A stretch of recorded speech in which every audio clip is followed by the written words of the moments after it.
Hey, how's it going, YouTube? Lawler here, as always, hitting you with a recap for what went down in North America, as it is our 6th and final open of the year. We do now have our teams that are going to the major, and for a lot of teams that also means the World Championship and the Esports World Cup at the end of the year as well. So there's a lot of things on the line this weekend. We kind of had an idea of what we expected, and if you guys watched my prediction videos, you should be pretty happy with them because they were pretty much on the money.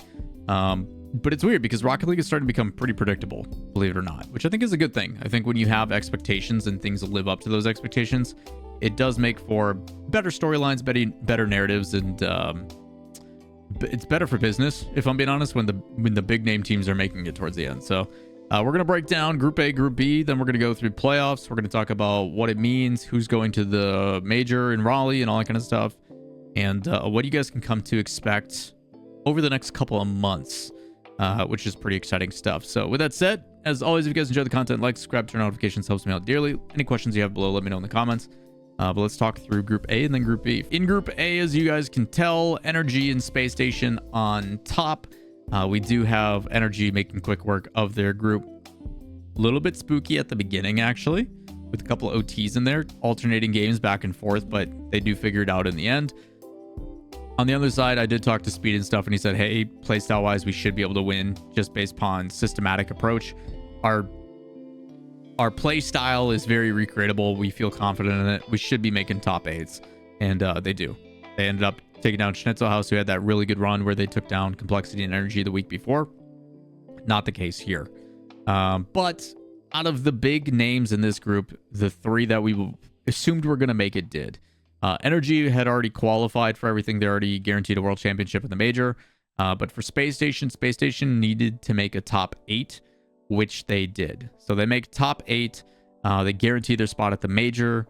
If they kept getting points, that means they would also lock in worlds. They just had to pass up Complexity.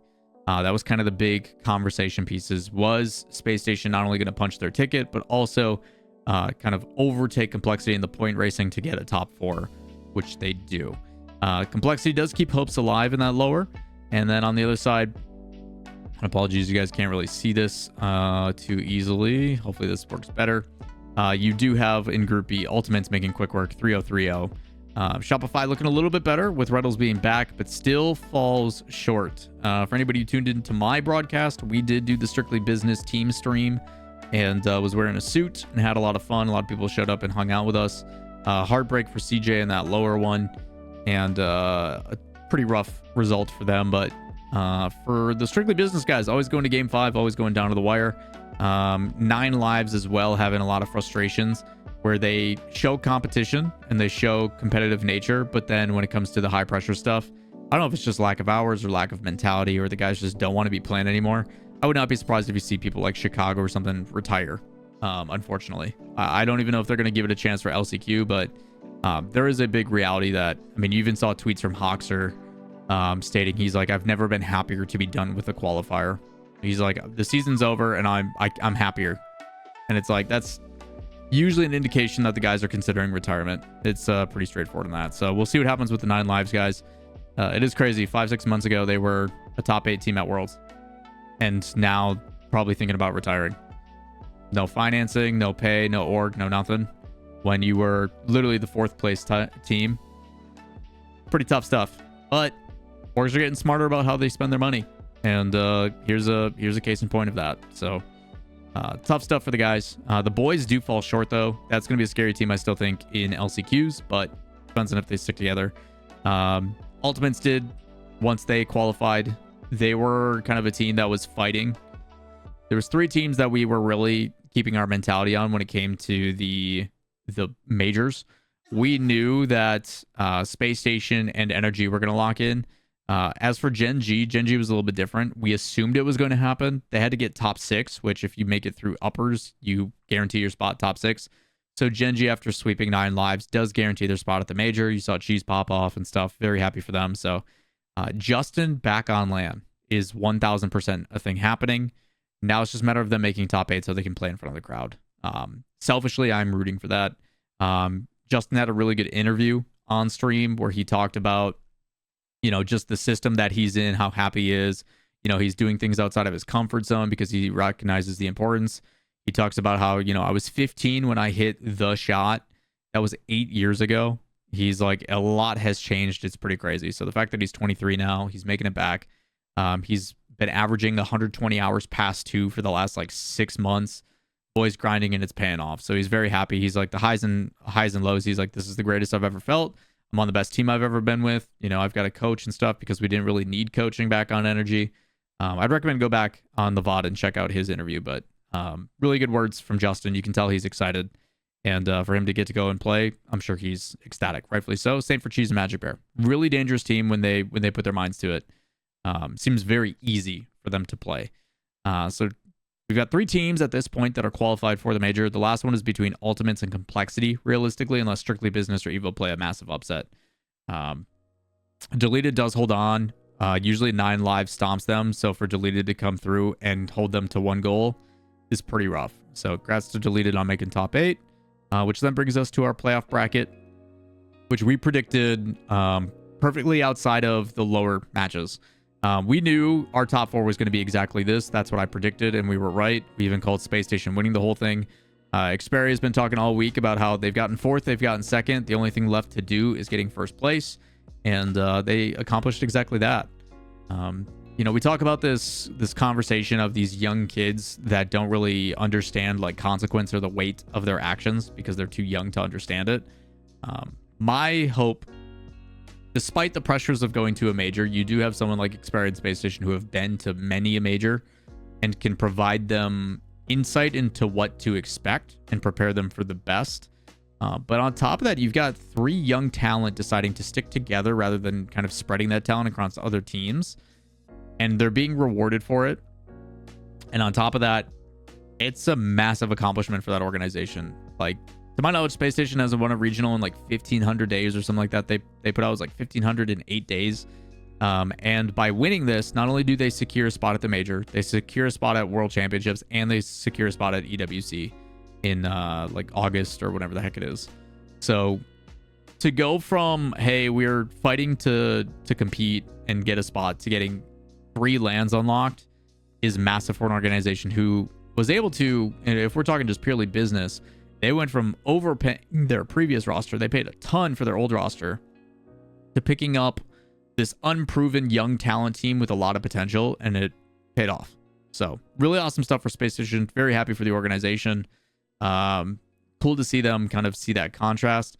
But we think our top 4 is pretty expected by the title of this video. I do think NA for the first time is sending the 4 best teams that we've seen in a very long time, the most complete rosters with potential to actually go and compete. Is it going to be enough to compete against the top dogs? That's a different story. We'll have to wait and see. It depends on what version of them we get. But I think between Gen.G, Space Station, Ultimates, and Gen.G, that's 4 pretty dang solid teams to go to the major to compete. Because historically, NA has not sent a polished 4th team. It's been one that's kind of limped in lately. The other part of it, too, is it is all homegrown talent. Everybody on all these teams is North American. That is also a pretty big rarity, and a lot of conversations now for Complexity. Complexity didn't make the major. They didn't make the World Championship. What Complexity is doing now, and the decisions that have to be discussed for Complexity as we take a look at the rankings, Complexity and the rest, so all of these teams that did not make it have one more open event. Open 7. Right? That is for the last chance qualifier, and it is winner takes all. You're going to go through the same grueling process. You're going to go through a massive double elimination tournament down to 192, eventually down to top 32. In top 32, you're going to play through Swiss. After Swiss, you're going to play through a double elimination groups of 8, 16 team tournament. After that, you're then going to play in a playoff bracket, top 8, single elim, and the winner of that, which is essentially open 7, like I said, gets to go to Lyon, gets to compete at the World Championship. For a team that has gotten worse, realistically, I don't know what Complexity's plan is, because Frosty ain't it. You can tell CRR is tilted. So either Complexity tries out new players out of this pool of talent, or they just pull Raise Bull back and give it one last hurrah. My assumption is if they do pull one player back like Raze Bull, they might as well just go back to South America next year and try to take the spot from Secret. And I'm sure the players would be happier playing at home. It'd be cheaper too on Complexity. That's like really long-term thought process. But if I'm Complexity, I'm looking at the talent pool out of all of these teams and going, okay, who's the best that can come and compete? Let's start trying things out now. As for everybody else, that same mentality applies. Team Evo, do they want to stick and try to give a run? They've proven consistent top 8. You're getting rid of their biggest competition in the way. So if they can consistently get top 6, they need 1 or 2 upset matches at most. 1, probably. Can Team Evo beat a Complexity? Can Team Evo beat a Deleted? Can they beat a Shopify or something like that? I think so. Maybe Team Evo sticks. What about 9 Lives? 9 Lives, I think, is done. I think they're disbanding. I don't think they're happy with what they've got. Hoxer, Chicago, and Zenil. Maybe Zenil finds another pickup team as a leftover. Chicago probably wants to retire. Hoxer, I think, maybe has a chance to stick around, but who does he team with? I don't know. Deleted's proven top 8 competent, but are they enough to compete for a championship? No. So it's like, okay, you look at their players and go, where can you guys go? Wavy, maybe he disbands and goes elsewhere and builds a new team. Strictly Business with Eris has been pretty threatening. They're very similar to Evo. Maybe they stick. Shopify Rebellion. We've seen that. Maybe the organization finally realizes Parth and 2Piece need to split. I don't care which one you keep. At this point, it doesn't matter. They just need to go their separate ways. Maybe 2Piece goes and searches for options. Maybe they bring in somebody else. I don't know. Well, Shopify is one that's up to your question. Same with Pirates on a Boat. Dreams Hockey and 5UP have proven that they can go on a run and make top 4. Favorable bracket. But they've got capability. So does 5UP go his separate way? Does Creams and Hockey go their separate? Like, what happens here? The boys, do they stick and play chaos? Do they try to improve? I'm trying to say is, with Complexity being in a tumultuous situation, that world spot is wide open. There's a very good likelihood that we see a one-off new team for LCQs come in and go, hey, we knew this was coming, and it's our chance. It's our turn. My opinion of this is all of the players in this section need to take a good self-reflection and go, okay, I'm having fun playing with my friends and stuff, but if we really want to make a good go at this, we need to become serious. We need to put our egos aside and do what is best for us. Try to take out of I think there's 5 to 8 really, really good names throughout this list. Build 2 teams with the 3 best on each. See you in the finals. Winner gets to go. But it's you've got players like Life, Oxer, Wavy, 5UP, Mech, that new kid on Bubble Sword. You've got 2Piece, Reddles, Chicago is still good. You start going through all those, and then you also had the Complexity roster. Obviously, anybody with an organization, which is Complexity and Shopify, are the most enticing spots. But are those spots enticing enough to where you can go win? That's the difference. It's going to come down to tryouts. It's going to come down to scrims. And you've got a long time to do that, because if you didn't make the major, you're now done until August. You got a lot of time to figure it out. So a lot of things to keep your eyes on. We've already seen some players announce that they're LFT. I'll try to update that in my roster document video, which is in the description down below.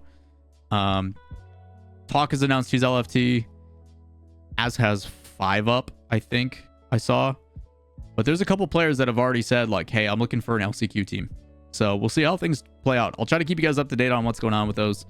But tomorrow we're going to be focused on EU. Tomorrow's video, we're going to be talking about the top 16 round 1 matches for Friday. You guys can look forward to. We'll talk about playoff scenarios as well, so you guys know what your favorite team needs to do to qualify, as well as provide some other insights and stuff like that as well. So a lot on the line this week still. EU's got a lot to go. And most of the teams starting to lock in. It is almost the end of the season already. Pretty crazy stuff. Either way, any questions, let me know in the comments down below. Like, subscribe, and everything while you're down there. Helps me out greatly. We'll see you in the next video. Peace.